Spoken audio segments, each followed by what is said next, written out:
Where you might ask for people's phone data because you've got that power to do it. Yeah, I think so. Firstly, point of clarification. So some of these exposure sites don't relate to the index case. So people who are visiting the golf shop or some of those other cafes and restaurants relate to these latest cases and not to the case who travelled on the 30th of September. In relation to validating some of the information we get, of course we rely on people to tell the truth, and we really emphasise how critical that is. And it's not to emphasise that you can catch people out, but the reality is if there's another cluster that emerges and someone says, oh yes, I saw X, Y and Z, you'll be found out.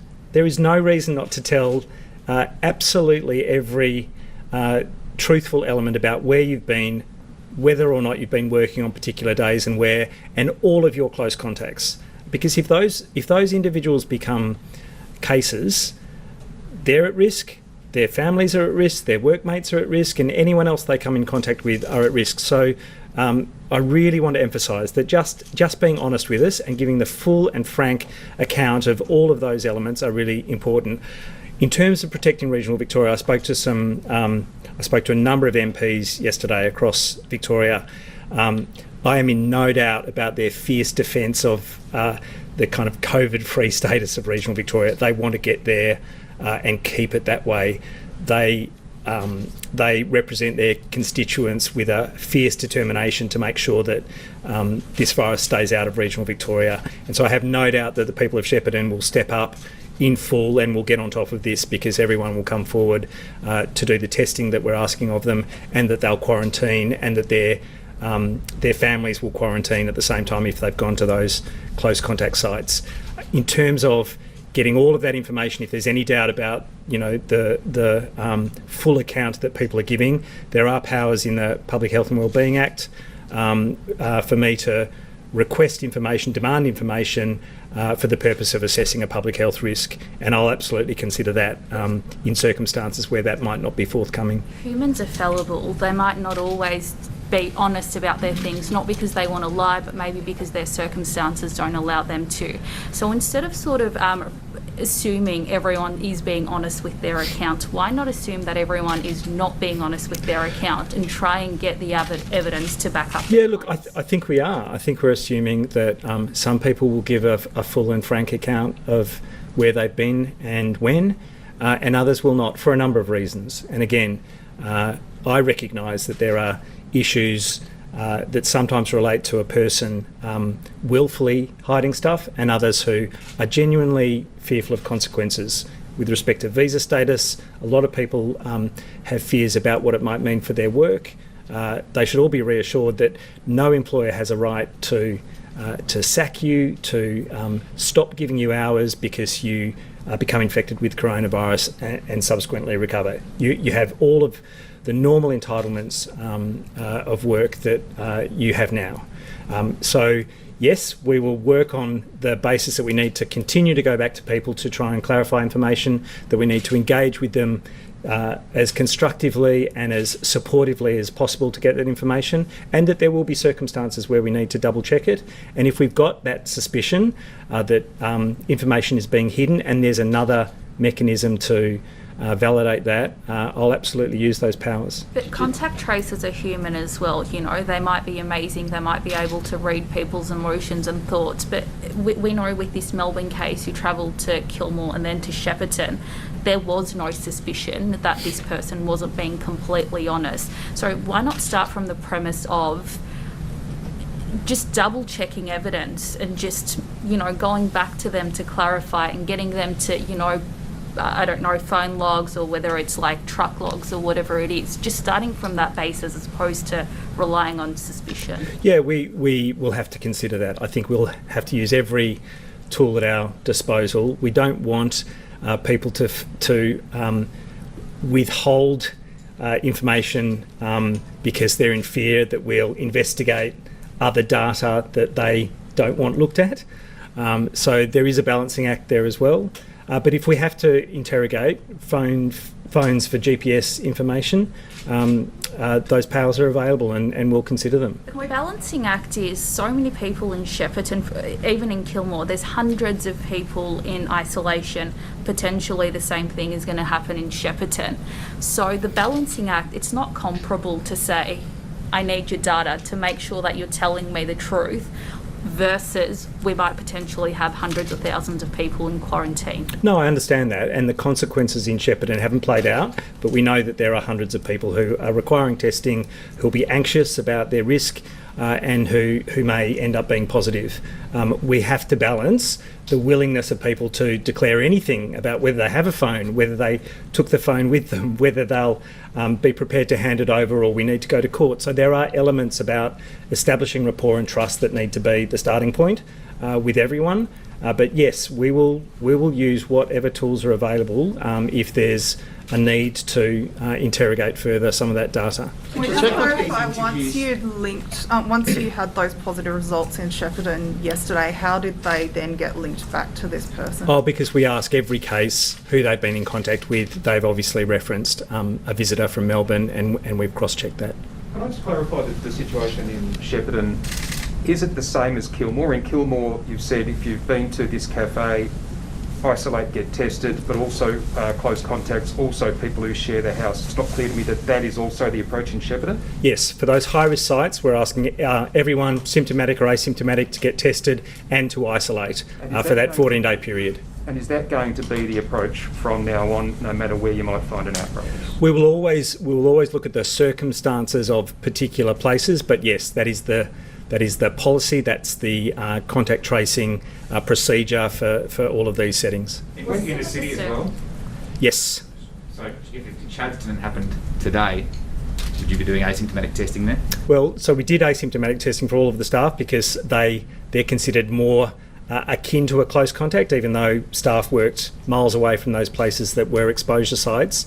For the vast space of Chadstone, you're actually not talking about even casual contacts, people who were miles away from the Butchers Club or other exposure sites. It was symptomatic testing because they weren't even casual contacts. So that's a different situation. But when we're talking about these exposure sites that we've listed here, there is that requirement to isolate as a close contact, and we're asking everyone to get tested. And are you confident you have this person's full timeline now? We'll look into that today, no question. Is it established with people at the start of the interview with contact tracers that they won't be fined if they tell the truth? I can't speak to the exact wording in the questionnaire. I think all of our contact tracers are absolutely aware of the need to engage constructively and to give people reassurance about a whole number of things, but I would have to go to the exact wording and the contact tracing team about exactly what procedure they go through to establish that frank and open discussion. Was it a mistake not to ask or not to get more information from the cleaner in Frankston? I'm told she didn't tell you she worked at the butcher shop. Was it just looking backwards and with the trying to improve going forwards? Was it a mistake not to check more about her location data? So again, if there's not open disclosure about where people have worked when they've been infectious, it's a really difficult exercise. We go back to people several times. I'm really reinforcing the need to be honest. There's no punishment for being honest. There's no punishment for being completely open about all of that information that we need. But it's a challenge, and it's not about single individuals. It's a genuine challenge across the board. We've had it for months in this phase of the outbreak, but we will review, as we always do, if there are other ways to get information that we think is not forthcoming. Can contact tracers submit? Okay. Can contact tracers submit licence plates to police to track where they've been? So again, in the Public Health and Wellbeing Act, it's not about contact tracers necessarily. They're authorised officers under my powers, but I can share information with relevant agencies, again, for the purpose of determining public health risk. If you had used the contacts of contacts quarantine approach in the instance with the truck driver, would the truck driver have been quarantined by the 30th? Yes, but the question that Raf asked, I don't know what the Butchers Club specifically said to employees at that time, and it may well be that families were asked to quarantine at exactly that time as well. You know, in defence of the Butchers Club, all the right things done: cleaning, shutting down, telling all staff to quarantine. So workplaces can do the right thing, but everyone who are family members of workers need to do the right thing as well. Have you checked with this person's employer where they might have been, and do you have the power to request that information? Yeah, I can request almost anything for the purpose of determining public health risk. But you know, this will be a power of work today, really, investigating all details. Have those powers to request changed since earlier in the year? Because I know with Cedar Meats, you cited privacy reasons in saying that you couldn't ring up the employer and ask, you know, was person X at work on this day? Is that something you can now do that you couldn't previously? No, they're always available powers for the assessment of a public health risk. In the Cedar Meats case, we were talking about a person who hadn't been at work, literally. But you said at the time that you'd never checked that with the employers for privacy reasons. That's right, but the fact was that person hadn't been at work. There was nothing to investigate. Sorry, can I pick up on a point that the Premier had earlier made about referring this case to police? Well, it gets referred, Samaya. The Premier said yesterday maybe 5's the new 0 and 10's the new 5. Are you open to new higher thresholds? Oh, we have to remain flexible and open to the reality that we find ourselves in. That's what our daily review of epidemiology entails. Where are we? Where are we headed? What are the barriers? Can we get there?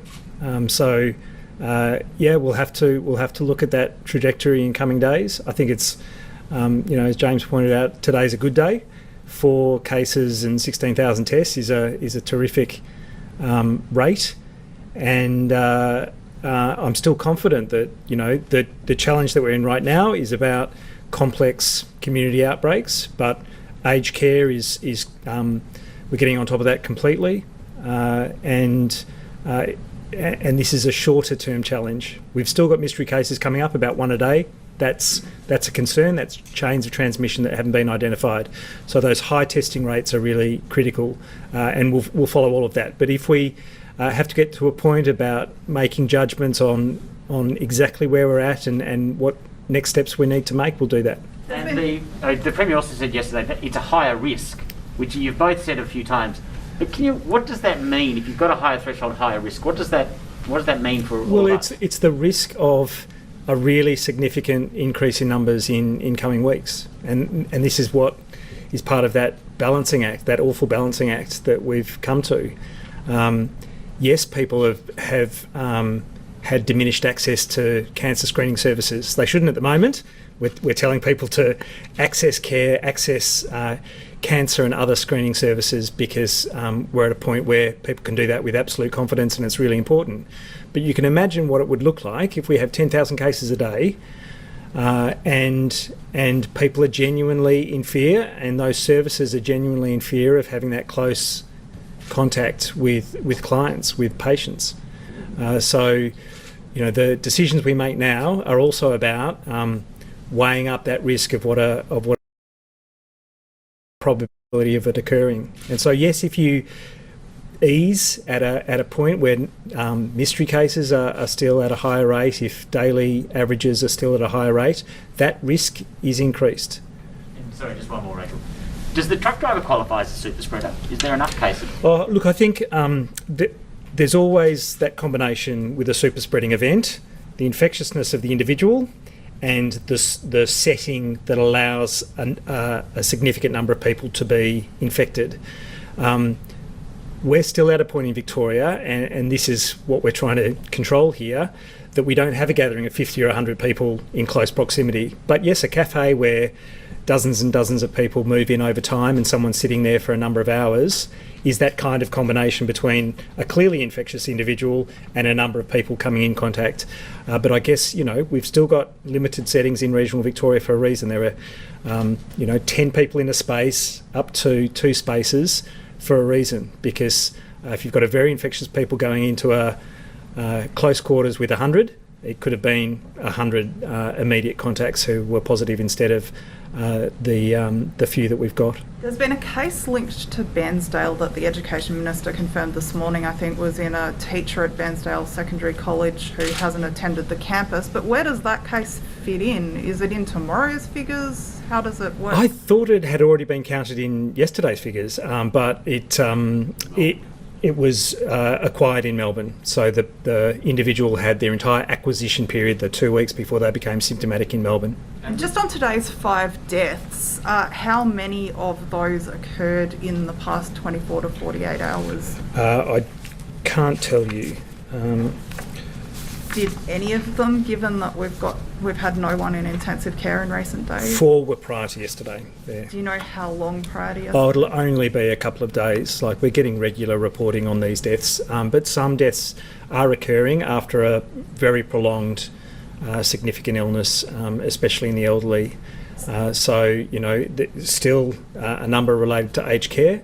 And even though, aged care outbreaks, the number that are active are very limited now, and the number of active cases within those aged care outbreaks is smaller and smaller every day, there are still people who've had significant illness who are at risk of dying and are dying, unfortunately. So you're confident that that reporting process has sped up? Because I know we had that day where we had 50-odd cases reported, 50-odd deaths reported in the one day, and some of them had occurred, a month prior to yeah, that was a reconciliation about reporting that hadn't come through from facilities, but we've got a much more routine, almost daily process now. With this truck driver, the Shepparton, did they explain why he didn't tell you about going to Shepparton? I haven't got that information. I don't know that that we've got that yet, but he'll be re-interviewed, and of course we'll look to that, and we'll want to know if there's any other locations that we need to investigate. So he hasn't been re-interviewed yet? He may well have been, probably as we're speaking. And in terms of linking him to the Shepparton cases, was it the case that people at the tyre business tested positive and you were then able to establish that he'd visited there? That's right. So those cases that have popped up in Shepparton obviously speak to the close contacts they've had, the people who've come into that business. Just on the Bairnsdale case, you go, Rent. I was going to say, can you categorically say he hasn't been anywhere else, or is that still to be seen? The understanding we have is that the entire acquisition period's been in Melbourne. I think we're very confident that they haven't been in regional Victoria for any of that period of time. Sorry, I meant the driver. Can you categorically say the truck driver hasn't been anywhere else other than? Oh no, I think that's that's part of the power of work for today. So just confirming with the Bairnsdale case, were they infectious while they were in Bairnsdale, and is that why the school wasn't closed? They hadn't been on the school site at any time, so not an issue. Just for complete accuracy, sorry Steph, can we call it a super spreading event in our reporting? We haven't used the term super spreading event. There's no scientific or technical language that really encapsulates that, but it really is a large number of people with that unlucky mix of someone who's very infectious. 70% of people won't infect anyone else. 30% will infect a really significant number. This is how it progresses in these very big clusters at times, and so limiting those opportunities by having smaller gatherings indoors in particular is a really critical control measure. That's what the restrictions have been about all the way along. And when we were getting into Melbourne's winter, you were worried about the cooler weather and how the virus can stay airborne in cooler weather. Are you what's it going to look like over summer? I think the key point about summer is that the plan is that we're driving numbers down very, very, very low. And the other thing that we'll look at is maximising, hopefully, it's predicted to be a bit wetter than we might like, but hopefully warmer weather. That means outdoor settings can be the predominant setting for a lot of activity for households, for businesses, to the extent that it's feasible. Just on masks, sorry, Professor, there's been sort of more anecdotal reports of people wearing them incorrectly. Can you maybe explain to us how that can affect transmission? And also, do the anecdotal reports, I guess, show that there is perhaps some lockdown fatigue, particularly when it comes to wearing masks? I think people will be fed up with wearing masks. I've seen them worn on chins. I've seen a lot that are sitting below the nose. They shouldn't that's the issue. You can inhale this virus through the mouth or the nose.